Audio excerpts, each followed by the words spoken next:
Bonjour à tous, Jean Robin, journaliste. Alors, je vais revenir dans cette vidéo publique, parce que je fais des vidéos privées réservées à des souscripteurs d'habitude, mais je fais aussi quelques vidéos publiques sur des questions spéciales. Donc là, il s'agit vraiment de quelque chose de spécial, puisqu'on l'a appelé le contrat du siècle pour l'État français, et il s'est envolé, puisque l'Australie, vous n'avez pas pu y échapper, a décidé d'annuler ce qui était appelé le contrat du siècle, de l'achat de sous-marins, 12 sous-marins, à Naval Group, qui était anciennement connu sous le nom de Direction des constructions navales, pour 90 milliards de dollars. Et donc, les Australiens ont préféré les sous-marins nucléaires américains et anglais, alors que le contrat avait été signé. Et donc, on vient d'apprendre que pour la première fois dans l'histoire de France, la France a rappelé pour consultation ses ambassadeurs aux États-Unis et en Australie. C'est ce qu'a annoncé vendredi soir, donc moi j'enregistre samedi matin, le ministre français des Affaires étrangères, Jean-Yves Le Drian. Donc là on est sur quelque chose de très grave, qui n'arrive que très peu, et on voit bien qu'on est dans la Troisième Guerre mondiale, mais voilà, ça fait partie de ces événements qui sont très importants au niveau mondial, mais que les grands médias ne vont pas qualifier de si important que cela, en tout cas par rapport à la guerre mondiale. Ils ne parlent pas de guerre mondiale. Moi j'en parle depuis le 2 avril 2020, qui est la date de cette attaque biologique par la Chine communiste, et là on a une de ses conséquences, puisque on commence à voir les alliances stratégiques réelles se former, et donc la France, qui fait partie de l'OTAN officiellement, et qui est alliée des États-Unis officiellement, en fait, comme je l'annonce depuis avril 2020, est alliée de la Chine communiste. Et donc, ça commence à transparaître, puisque l'Australie, qui est sous le feu de l'ennemi, dans cette guerre hors limite, c'est-à-dire non militaire, l'ennemi chinois, communiste chinois, l'Australie doit faire des choix. Et donc, elle sait très bien, par ses services de renseignement, et puis si moi déjà je l'ai démontré par mon travail sur sources publiques, vous imaginez bien que l'Australie est au courant que la France roule pour la Chine communiste.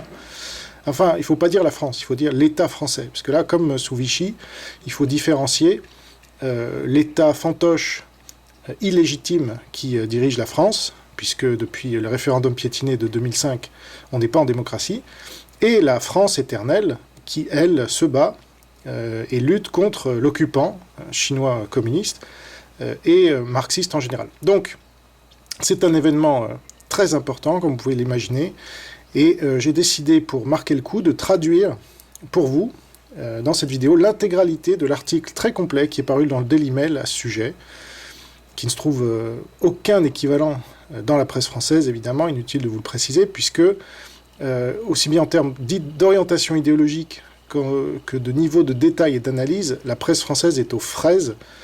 Elle est totalement incapable de relater les faits à la population, surtout quand ces faits ne vont pas dans le sens du gouvernement.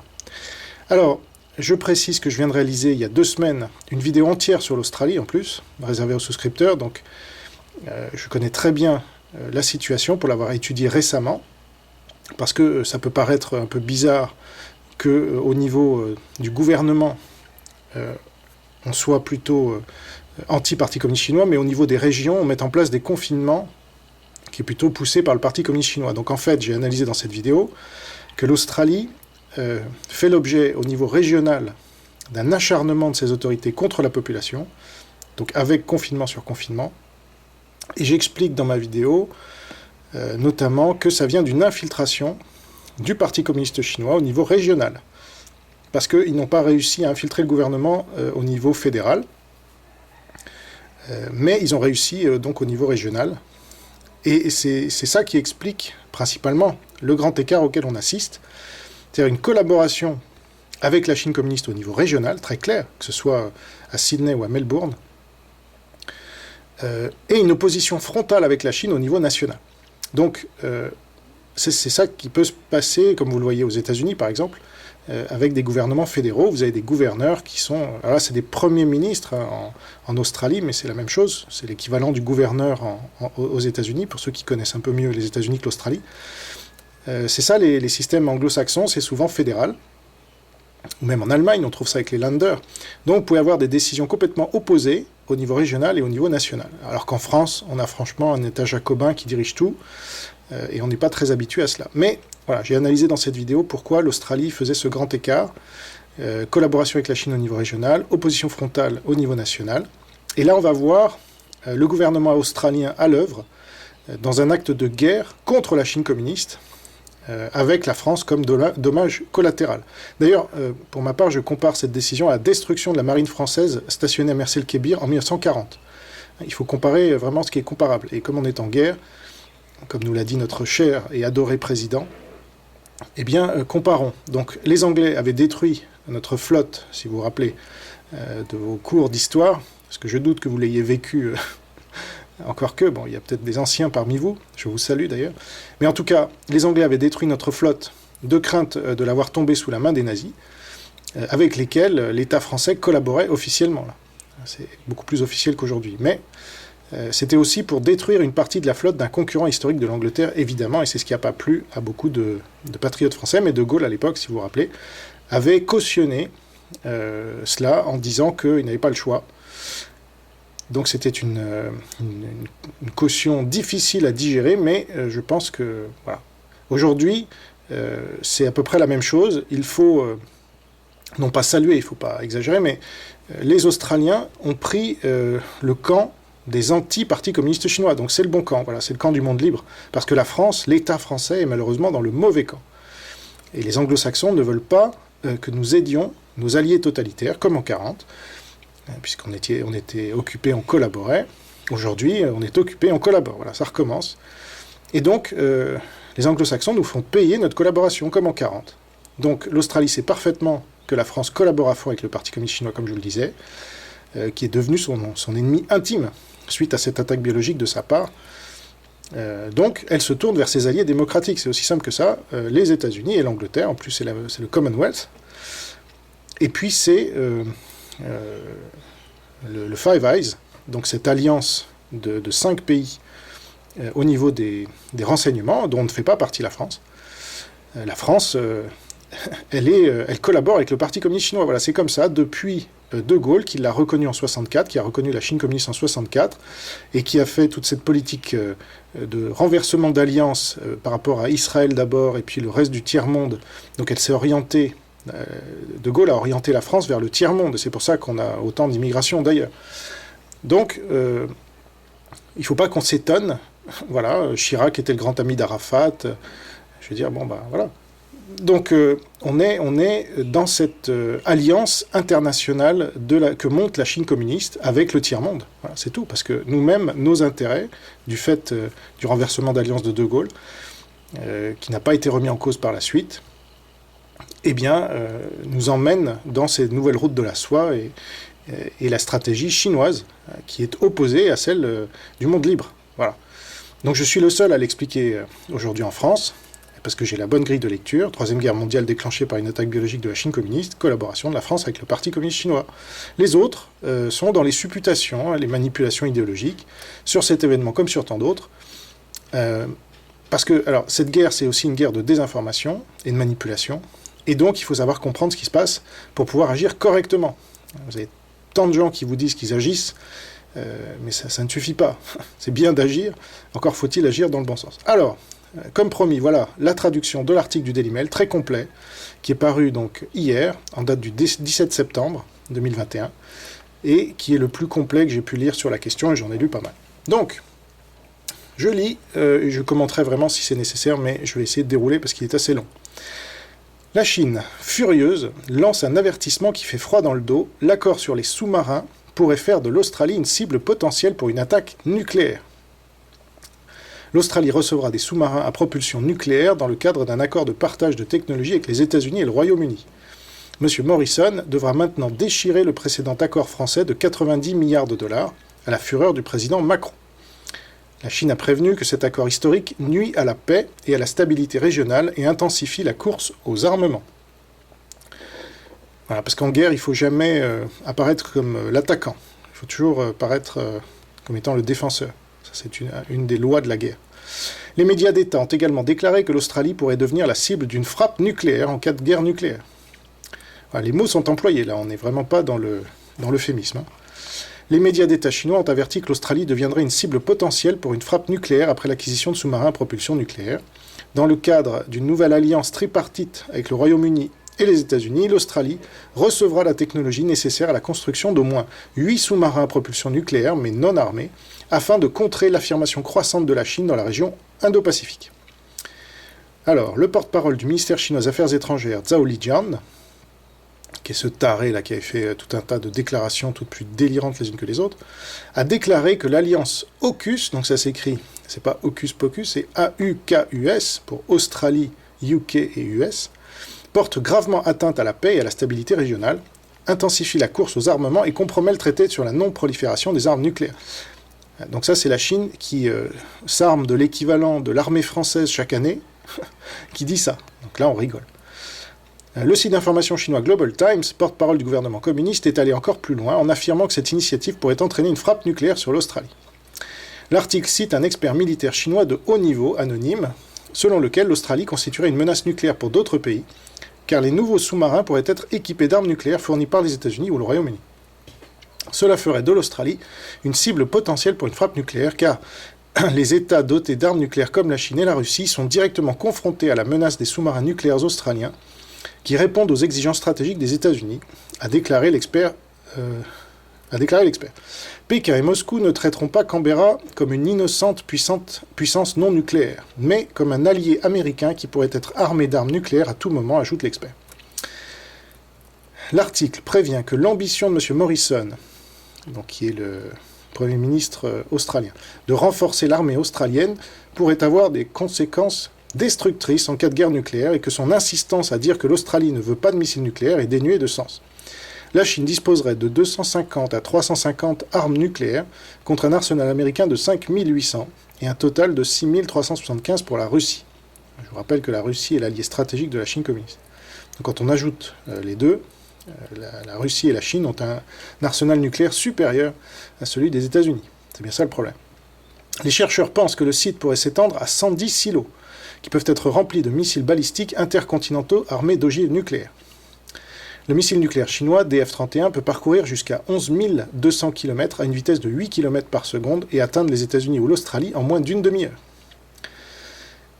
Ça, c'est quand même intéressant, et c'est pas dans les médias français que vous le lirez.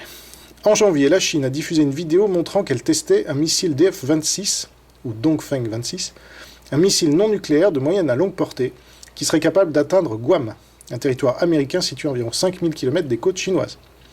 Seuls 8 pays possèdent des armes nucléaires, les États-Unis, le Royaume-Uni, la France, la Chine, l'Inde, la Russie, le Pakistan et la Corée du Nord. Et alors là, j'étais un peu surpris parce que je ne sais plus finalement si la Corée du Nord a l'arme nucléaire, mais en tout cas, Israël, il me semble, a l'arme nucléaire, donc je ne sais pas pourquoi il n'est pas cité ici. Bref.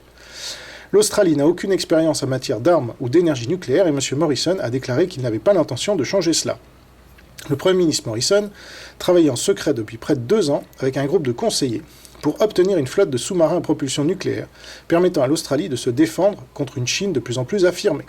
Le plan aurait été élaboré dès août 2019, M. Morrison ayant demandé à une équipe de scientifiques, de hauts gradés de la marine, d'ingénieurs et d'autres experts, de réexaminer un accord que l'Australie avait signé avec la France pour l'achat de 12 sous-marins à moteur diesel, et de voir si de meilleures options existaient.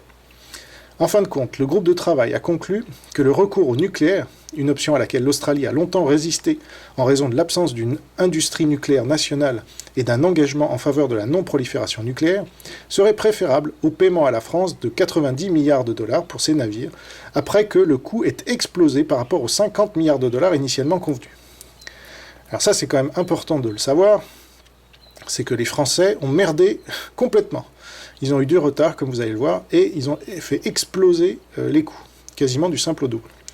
Alors je continue. Quelques années plus tôt, en 2016, lorsque l'ancien Premier ministre Malcolm Turnbull a signé l'accord pour que la France construise une douzaine de sous-marins de classe offensive, la notion de sortie du nucléaire n'était pas sur le radar de l'Australie.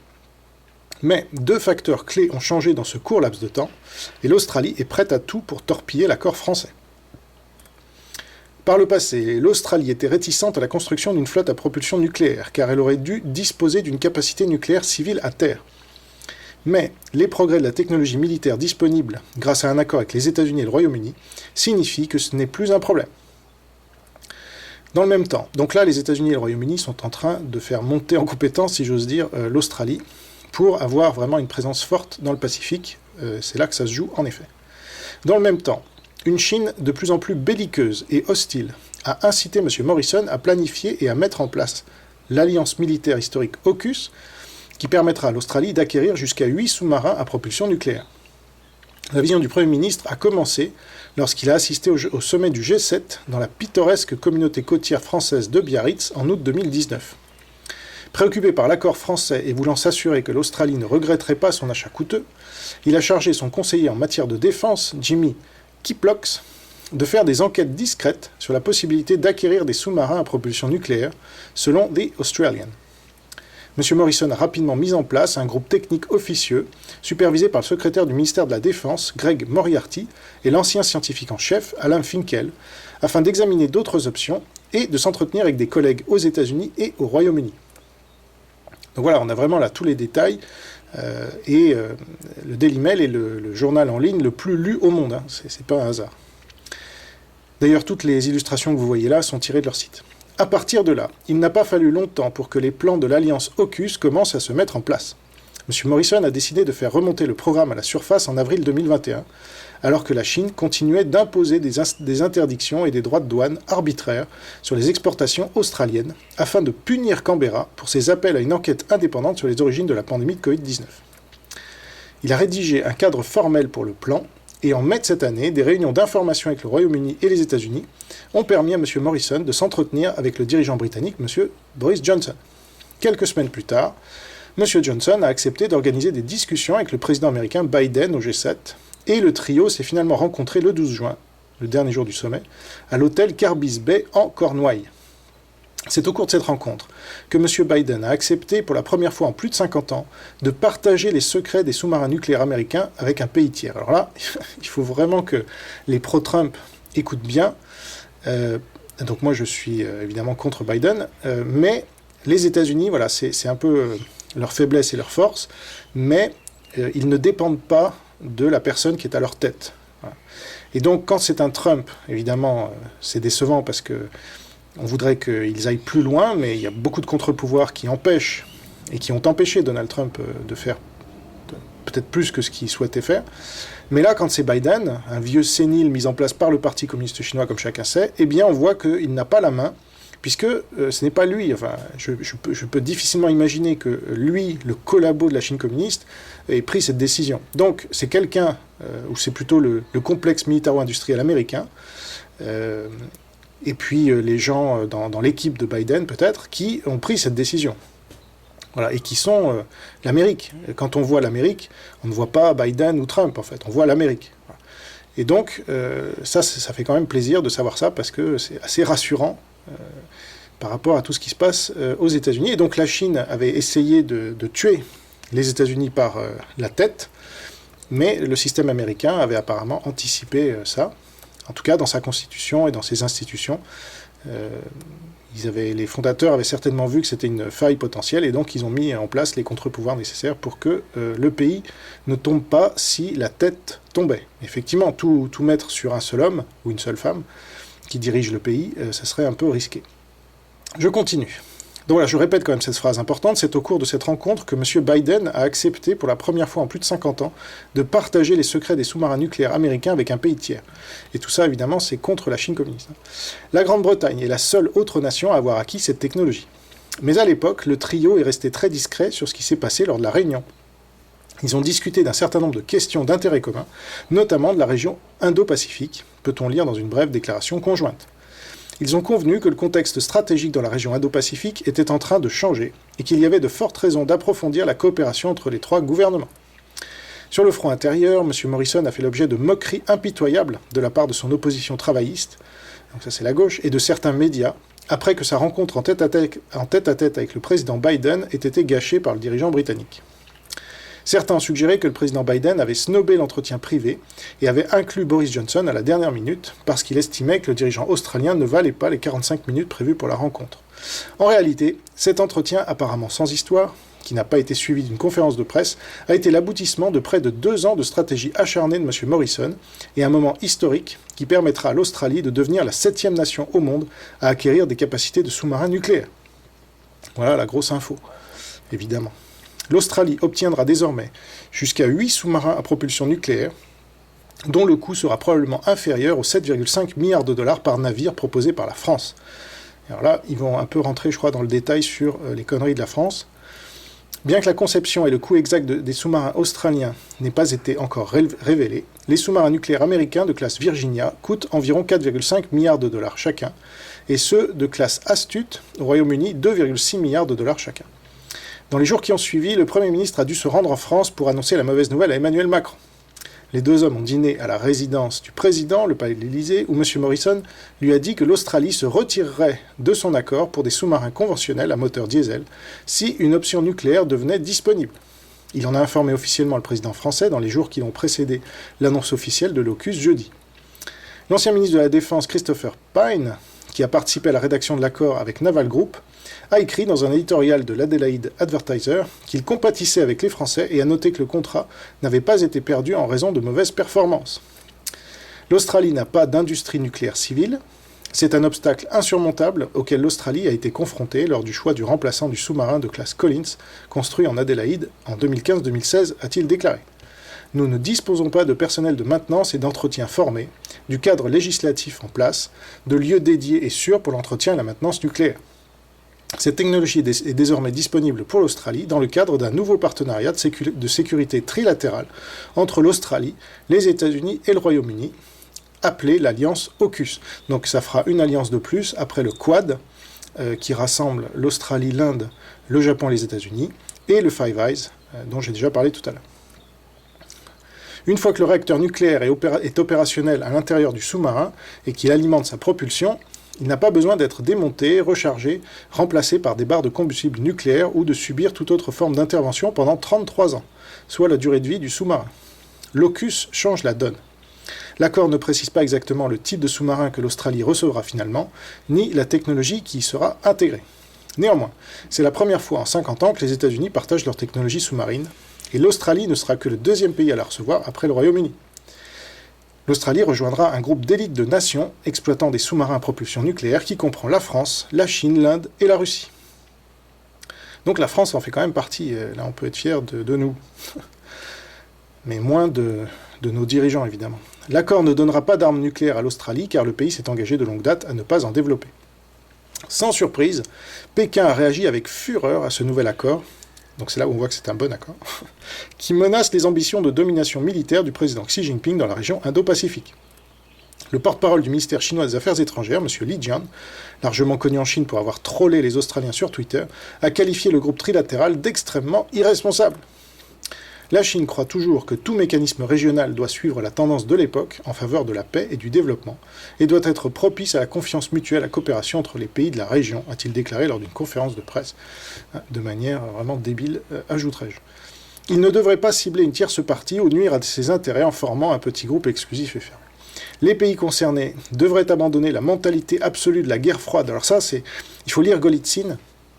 Là, je suis en train de lire son deuxième livre de Perestroika Deception, dont je ferai un compte-rendu pour mes souscripteurs, comme j'avais fait un compte-rendu de New Lies for Old, qui était son livre paru en 84, et dans lequel il explique très bien tout ça, ce vocabulaire de faire passer ceux qui veulent lutter contre la domination communiste pour des partisans de la guerre froide ou pire, alors qu'en fait, ce sont eux qui sont à l'attaque, évidemment, et qui cachent cette attaque par le fait d'être dans la défense. Donc ça, c'est Sun Tzu 2.0. C'est la guerre hors limite. Donc il ne faut pas tomber dans ce genre de piège, mais c'est la rhétorique qui avait été utilisée déjà au temps de Gorbatchev et qui est utilisée maintenant par la Chine communiste. Donc les pays concernés devraient abandonner la mentalité absolue de la guerre froide à somme nulle et le concept géopolitique étroit, respecter les aspirations des populations régionales et faire davantage de choses favorables à la paix, à la stabilité et au développement de la région. Voilà le discours chinois classique. Le diplomate Wolf Warrior de Pékin a également profité de l'occasion pour rendre l'Australie responsable des récentes tensions entre les deux pays. Ah, voyons. La tâche la plus urgente est maintenant pour l'Australie de faire face aux raisons de la frustration des relations entre les deux pays et de réfléchir soigneusement à la question de savoir si elle doit traiter la Chine comme un partenaire ou comme une menace, a-t-il déclaré. L'Alliance partagera également des technologies en matière de cyberdéfense, d'intelligence artificielle, d'informatique quantique, de missiles à longue portée et de capacités sous-marines supplémentaires, telles que des capteurs et des drones. Donc moi, je suis ravi de lire ça, parce que franchement, on a encore des gens qui combattent la domination communiste dans ce monde. Donc tout n'est pas perdu. Encore une fois, gardez espoir. Là, il y a vraiment...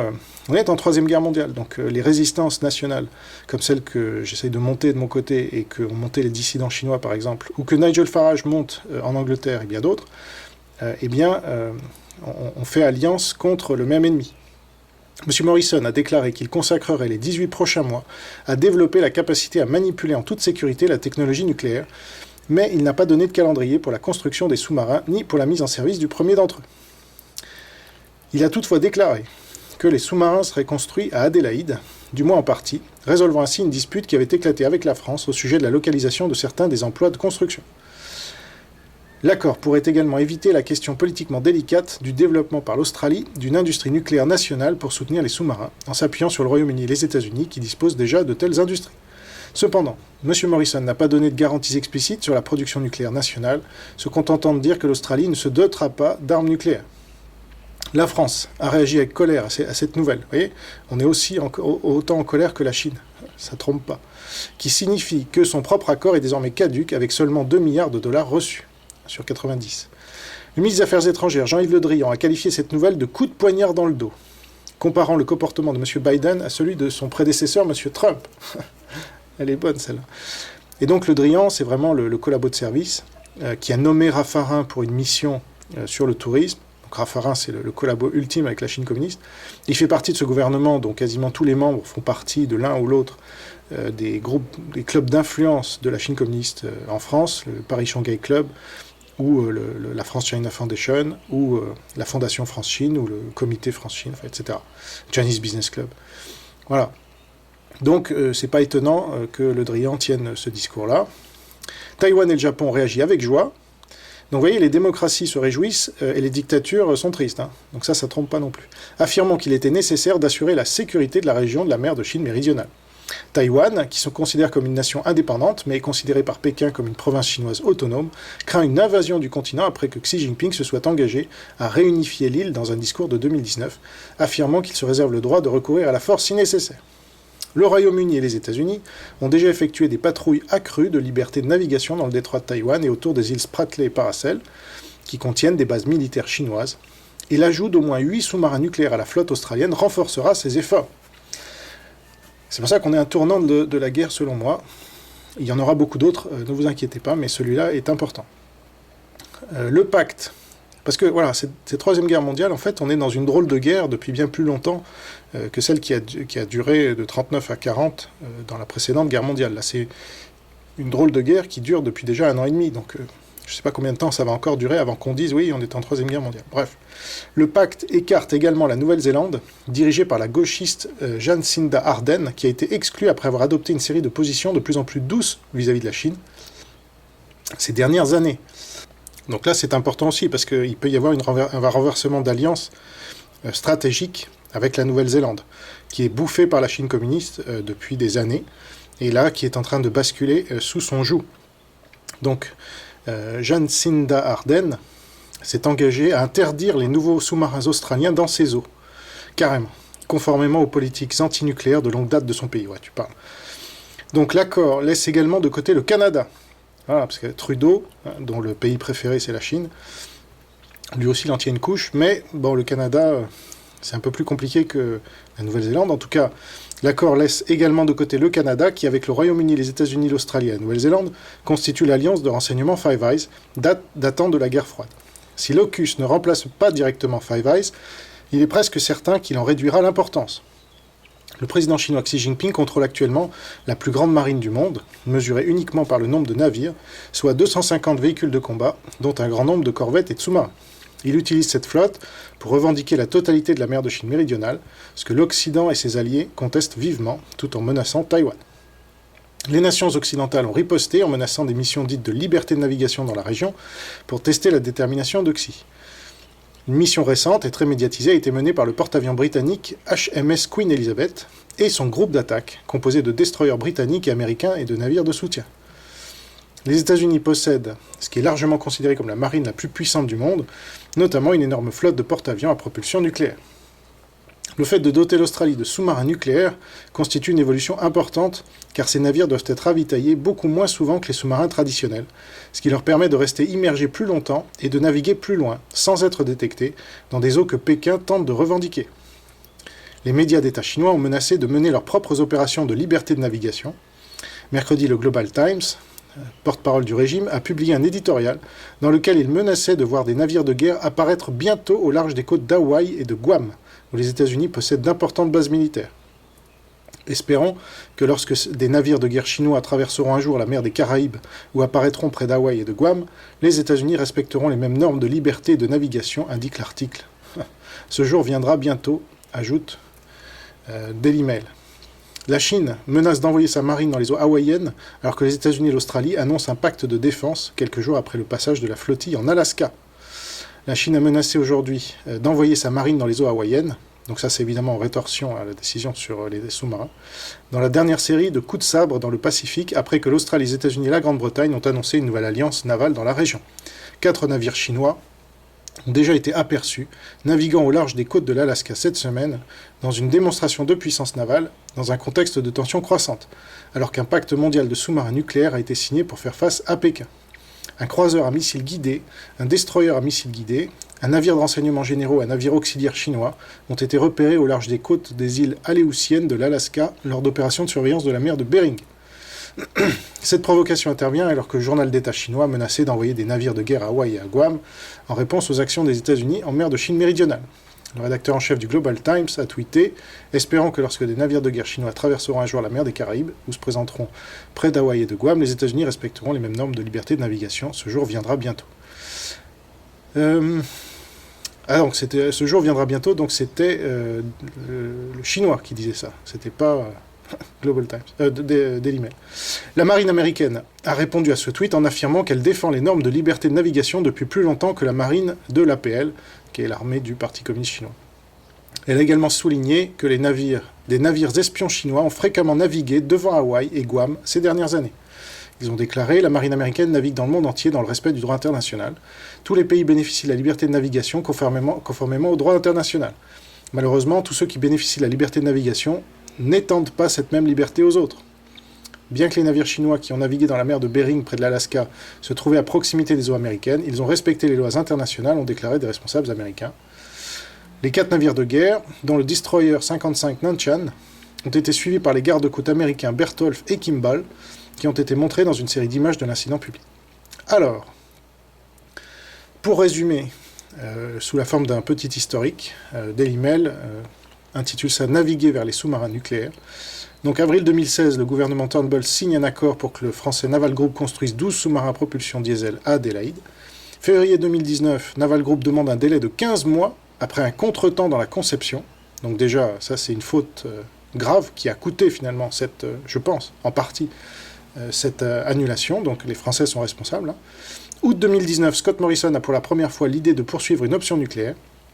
Novembre 2019, le gouvernement fédéral annonce que le coût de 50 milliards de dollars pour les sous-marins français est passé à 90 milliards de dollars. Donc vous voyez, 15 mois de délai supplémentaire et passer de 50 à 90 milliards de dollars, c'est tout simplement inacceptable.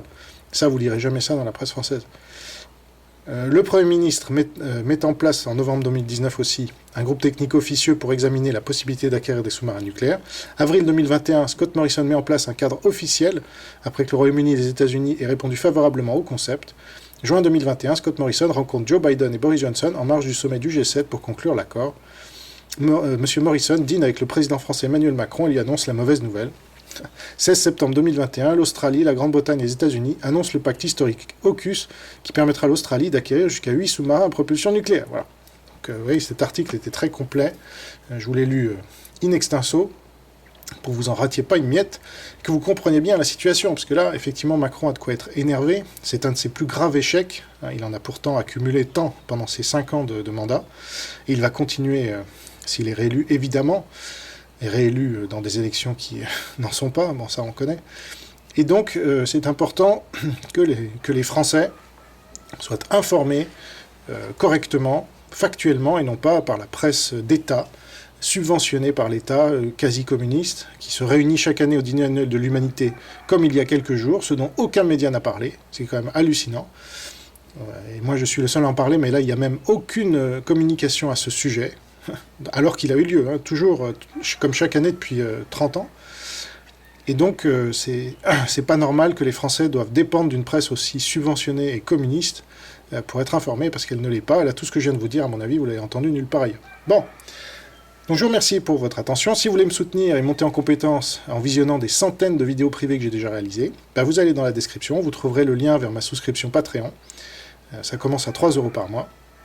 Vous avez aussi, pour ceux qui sont plus papier, 5 tomes que j'ai écrits, de ce que j'ai appelé les chroniques de la Troisième Guerre mondiale, qui sont les retranscriptions de certaines de mes vidéos. Et là, je publierai bientôt le 6e tome, début octobre. Voilà. Donc, gardez la foi, vous voyez qu'on est en guerre mondiale, mais qu'on n'est pas seul, et que cette oligarchie française est liée de façon incestueuse avec la Chine communiste, tout comme Vichy collaborait avec l'Allemagne nazie. Donc quand le PCC tombera, l'oligarchie tombera avec, tout comme Vichy était tombé avec l'Allemagne nazie. C'est aussi simple que ça, et c'est comme ça qu'il faut voir les choses, je pense, pour comprendre ce qu'il se passe en Australie ou ailleurs. Merci pour votre attention, gardez la foi, vive le Christ Sauveur et la Nouvelle France libre. Portez-vous bien.